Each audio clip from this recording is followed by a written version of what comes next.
Modi eight 2 mega सर्वे। मोदी सरकार के 2 सालों के कामकाज पर जनता की राय जो जी बिजनेस ने उनसे मांगी और जनता ने अपनी राय में दी। और अब सबसे बड़ा सवाल जानने के लिए सीधे चलते हैं मेरे सहयोगी स्वाति के पास। स्वाति जी गौरव, आपने बिल्कुल सही कहा पहले कि ये सवाल जब हमने जनता से पूछा तो बेहद ही चौंकाने वाले इसके नतीजे आए हैं।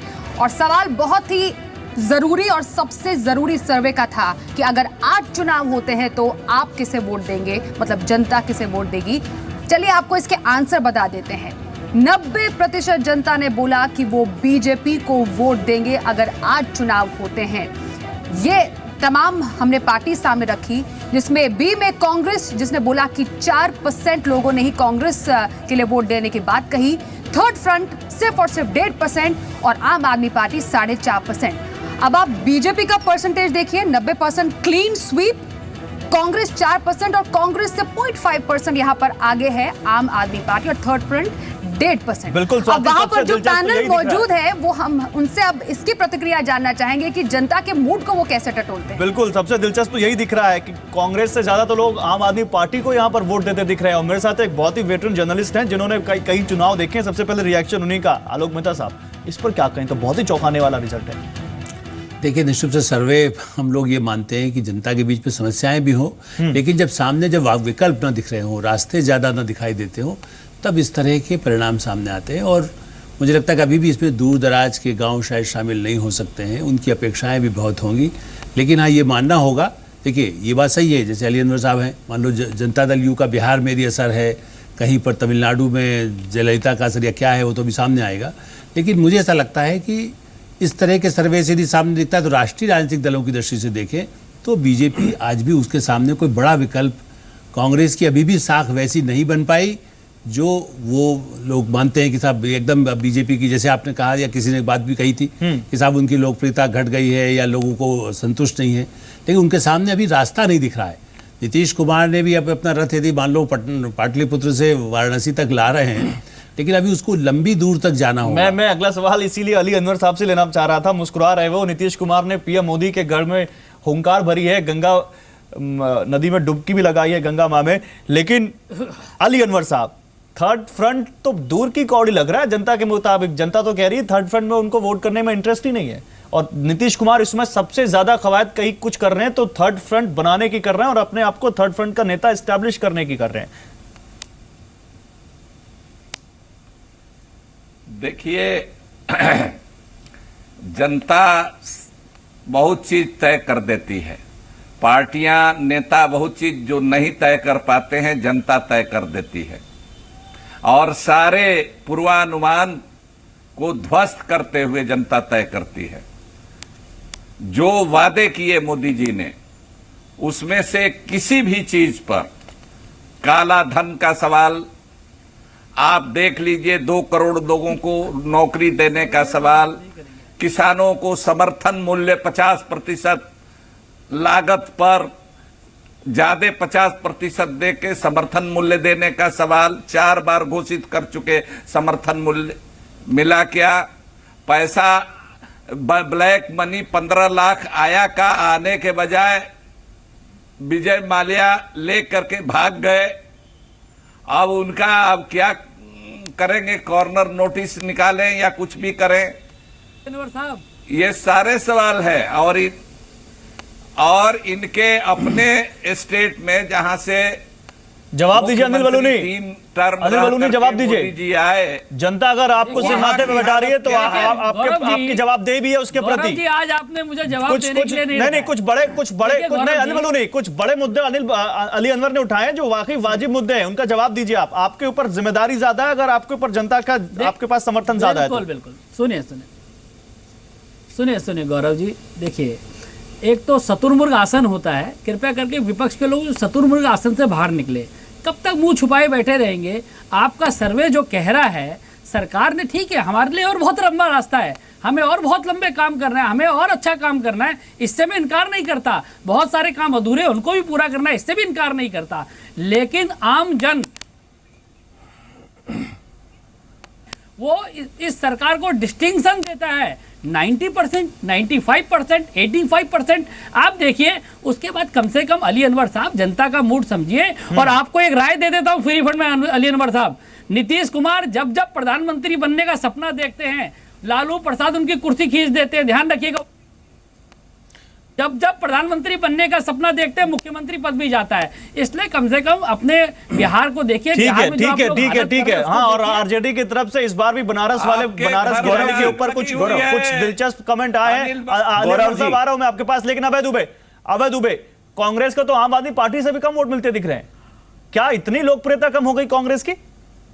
नहीं, देखिए गौरव जी, देखिए आपने बड़ी डिस्टिंक्शन दी और मेरिटोरियस बता दिया भारतीय जनता पार्टी। सर, हमने नहीं दिया समूचे देश में। मेरा रिजर्वेशन है इलेक्शन, हमने नहीं दिया सर, जनता ने दिया जी। मैं आपके सामने सर्वे रख रहा हूं जनता की राय का। जी, बिल्कुल सुनिए, पूरे देश में एक उदाहरण बता दीजिए मुझे, स्थानीय निकाय से लेके असेंबली से लेके लोकसभा में, जहां पर ग्रेस में भी बीजेपी को पास किया। ऐसा पहली बार हुआ कि किसी प्रधानमंत्री के चुने जाने के इतने कम समय बाद वहां पर लोकल बॉडी भी हार गए, असेंबली का बाई इलेक्शन भी हार गए, और देश में भारतीय जनता पार्टी लोकसभा भी हारी। हमने 2 विधानसभा का अली अनवर जी ने जिक्र कर दिया। प्रधानमंत्री जी समारोह का साफा, प्रचार की पिपासा और नारे अनियारे गढ़ते घूमते हैं। डिलीवरेबल्स पर, परफॉर्मेंस अप्रेजल पर कोई काम नहीं। आप देखिए, अली अनवर जी ने बहुत अच्छा प्रश्न खड़ा किया।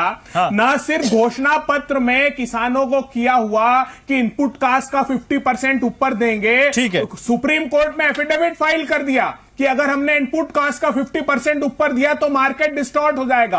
किसानों को मिलने वाला 150 रुपए का बोनस बंद करा दिया। जनधन योजना के 21 करोड़ अकाउंट खुला है। ये कहा था कि उनमें हम डेबिट कर देंगे, हम उनमें 5-5 हजार रुपए का लोन देंगे। आप जानकर आश्चर्य करेंगे कि 0.8% आप नहीं मान रहे, आप कह रहे हैं कांग्रेस की लोकप्रियता बढ़ रही है। आप कह रहे हैं बीते 2 सालों में कांग्रेस की लोकप्रियता बढ़ी है, आप ये कह रहे हैं? नहीं, प्रश्न इतनी तेजी से, देखिए वो तो परिणामों को पृष्ठभूमि में रखकर ही निष्कर्ष निकाले जा सकते हैं, लेकिन आज इनकी लोकप्रियता का ग्राफ तेजी से ठीक है। अगले सवाल का वक्त हो चुका है अभय दुबे, अगले सवाल का वक्त हो चुका है, और वो सवाल भी बहुत ही खास है। लेकिन ये सवाल थोड़ा सा अलग है, क्योंकि इस सवाल को हमने मोदी सरकार की योजनाओं से जोड़ा है। और हमने ये सवाल पूछा था कि मोदी सरकार की कौन सी योजना सबसे अच्छी है। उसके ऑप्शन थे: ए, मेक इन इंडिया, अगला ऑप्शन था जनधन योजना, एक ऑप्शन था डिजिटल इंडिया, अगला था स्वच्छ भारत, और एक और हमने विकल्प दिया था स्टार्टअप इंडिया। ये 5 बड़ी योजनाएं हमने इनका जिक्र किया था। इसका रिजल्ट देखते हैं। मेक इन इंडिया को सबसे ज्यादा लोगों ने माना कि ये सबसे अच्छी योजना है। 14% लोग कह रहे हैं कि जनधन योजना सबसे अच्छी है, 8% लोग मानते हैं कि डिजिटल इंडिया सबसे अच्छा है, स्वच्छ भारत को 19% लोगों ने सबसे अच्छी योजना माना है, और स्टार्टअप्स के लिए 8% लोगों ने वोट किया है। एक और सवाल जो हमने पूछा था वो भी कहीं ना कहीं योजनाओं से जुड़ी हुई है, और कहीं ना कहीं रोजगार, जिसकी बात अभी एक जो पैनलिस्ट कर रहे थे वो जुड़ी हुई है। और उस सवाल को जानने के लिए चलते मेरे सहयोगी स्वाति के पास न्यूज रूम। स्वाति, बताइए। जी गौरव, मोदी सरकार ने वादा किया था उन तमाम युवाओं से कि वो उन्हें रोजगार दिलाकर ही रहेंगे, और यही सवाल हमने जनता से भी जानना चाहा कि क्या आप मोदी सरकार द्वारा नई नौकरियां उपलब्ध कराने के कदमों से संतुष्ट है। इसके लिए कई अपने जो अभी स्कीम्स की बात कही उसको भी बेस बनाकर रखा गया। अब उसके नतीजे क्या रहे हम आपको दिखाते हैं। 69% लोगों ने, जनता ने कहा कि हाँ वो संतुष्ट है जो मोदी सरकार ने काम किया है नई नौकरियां उपलब्ध कराने में, जॉब जनरेशन में, उससे वो इत्तेफाक रखते हैं। 25% जनता कहती है हमारे सर्वे में कि नहीं, ना काफी ही कदम साबित हुए हैं मोदी सरकार के, और कांड से कह नहीं सकते में 6% जनता कहती है। तो इसमें भी एक तरीके से हम यूनानिमस डिसीजन ही कह सकते हैं कि 69% जो जनता है वो मानती है कि हाँ, युवाओं को नई नौकरियां मिल रही है, न सिर्फ शहर बल्कि गांव में भी जॉब जनरेशन, जॉब अपॉर्चुनिटीज यहां पर जरूर डेवलप हुई है। गौरव, ठीक है स्वाति, जो आप बता रही हैं इसमें अनिल बलूनी जो एक बात बार बार कह रहे थे ना कि डिस्टिंक्शन मिल रहा है, वो डिस्टिंक्शन आपने जो बताया उसमें कम हो गया है। लेकिन देखते हैं, अनिल बलूनी इस वक्त मेरे साथ है नहीं, टेक्निकल रीजंस की वजह से, उनसे मैं रिएक्शन लूंगा। लेकिन आलोक श्रीराम, मैं आपके पास आऊंगा, क्योंकि ये दोनों जो सवाल थे कहीं ना कहीं इंडस्ट्री से भी बहुत जुड़े हुए हैं। पहला सवाल कि कौन सी योजना सबसे अच्छी है, तो लोग मेक इन इंडिया को सबसे अच्छी योजना मानते हैं। दूसरा सवाल, नई नौकरियां उपलब्ध कराने के कदमों से संतुष्ट हैं, तो 69% लोग कहते हैं हाँ। इंडस्ट्री क्या सोचती है इन दोनों मुद्दों के बारे में सर? देखिए, इंडस्ट्री सोचती है कि जो जनधन योजना और डिजिटल इंडिया योजना है ये बहुत सक्सेसफुल हुए हैं, जहाँ तक मेक इन इंडिया और जॉब्स का सवाल है, इतनी सक्सेसफुल नहीं हुई है। कुछ तो ग्लोबल आर्थिक मंदी की वजह से है और कुछ हमारी अंदरूनी नीतियों की वजह से कि जो ट्रांसलेशन ग्राउंड लेवल पे होना चाहिए मेक इन इंडिया का, वो अभी हुआ नहीं है पूरी तरह। एमएसएमई और स्मॉल स्केल सेक्टर में इसका प्रभाव अभी पूरा नहीं पड़ा है। लेकिन मैं बीजेपी से आग्रह करूंगा कि वो जो अपनी नीतियां कर रहे हैं वो आगे बढ़ाएं और सतर्क रहें। ऐसे जो आपके आंकड़े आ रहे हैं बहुत अच्छे इनके सर्वे में, इनको ज़रूरी है कि ये सतर्क रहें और इनसे कंप्लेसेंट ना हो जाएं। ठीक है, ये बड़ी बात कही आपने कि इससे वो अभिभूत ना हो जाए। लेकिन आलोक मेहता, सबसे अच्छी योजना मेक इन इंडिया और नई नौकरियां उपलब्ध कराई हैं, 69% लोग मानते हैं कि वो कदम जो उठाए गए संतुष्ट हैं। आपका रिएक्शन? देखिए गौरव जी, मुझे इसलिए आश्चर्य लगता है कि सरकार ने अपने कुछ आंकड़े जो जारी किए, अभी मैंने पिछले दिनों खुद भी उस पर टिप्पणी लिखी थी, तो पहले से तो बल्कि कई 7-8 ऐसे सेक्टर हैं जिसमें जॉब कम हुए, लोगों की नौकरियां चली गई हैं। इसलिए मुझे मैंने निश्चित रूप से आपके सर्वे पर मैं कोई प्रश्न नहीं लगा रहा हूँ, लेकिन हो सकता है जिन्होंने जवाब दिए हैं उनको लग रहा है कि नहीं, हमारे लिए अपॉर्चुनिटीज़ बन रही है। लेकिन या तो सरकार ही खुद अनभिज्ञ है, ये सबसे आश्चर्य की बात है। सरकार जो आंकड़े जारी करती है उसमें मान रही है कि हाँ, जो भी उसकी आर्थिक मंदी कारण हो सकता है। अच्छा, ये मैं मानता हूँ कि मेक इन इंडिया का एक प्रोसेस है, हाँ। उसमें तुरंत लाभ नहीं मिलेगा, या और भी जो स्टार्टअप योजना है, डिजिटल योजनाएं हैं, ये हो सकता है अगले 3 सालों में जाकर के उसके कुछ लाभ ज़्यादा मिले, नौकरियां मिले। लेकिन नौकरियां कम हो रही है, ये एक चिंता का विषय है, जिस पर अनिल जी यदि सुन रहे हैं तो उनको भी बताना, या बीजेपी के और जो नेता हैं उनको देखना होगा कि लोगों को रोजगार से वंचित हों, उनकी नौकरियां जाए, तो उसके परिणाम बड़े घातक होने वाले हैं समाज के लिए, देश के लिए।